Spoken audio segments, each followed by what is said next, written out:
আপনারা সবাই জানেন যে গতকাল আমার নির্বাচন কমিশনে আপিল শোনা সেখানে যে মামলায় এখানে রিটার্নিং অফিসার বাতিল করেছেন সেদিন যে যুক্তি তর্ক ছিল, আইনি ব্যাখ্যা ছিল, একই ব্যাখ্যাটা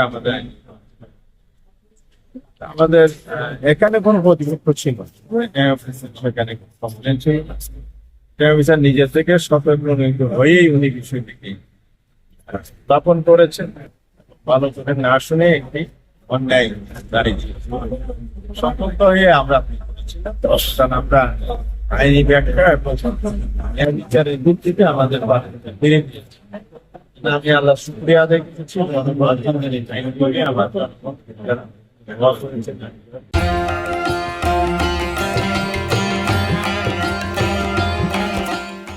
যারা এই কাজটি করেছে প্রশাসনিক দৃষ্টিতে এই ধরনের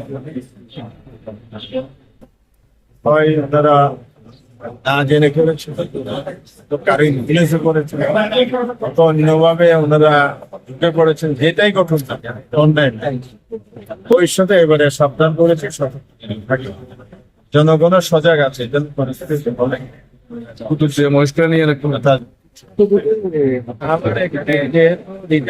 নিজের থেকেই এটা উত্থাপন করেছে।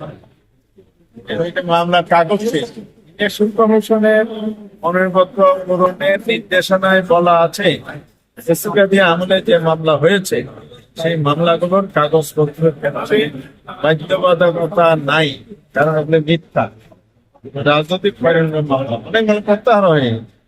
এসব মামলায় টেনে এনে ঐচ্ছিক বিষয়কে ম্যান্ডেটরি করে যে বাতিল করা হতো, কেন করা হলো এটা অবশ্যই সরকারের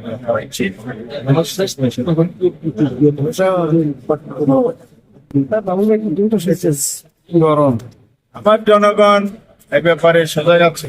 ভবিষ্যতে যেন পরিস্থিতি না হয় এবং তারা ভোট দিতে চায়, নির্বাচন প্রচারণা শুরু হয়নি, আমি সে বিষয়ে কথা বলতে চাই।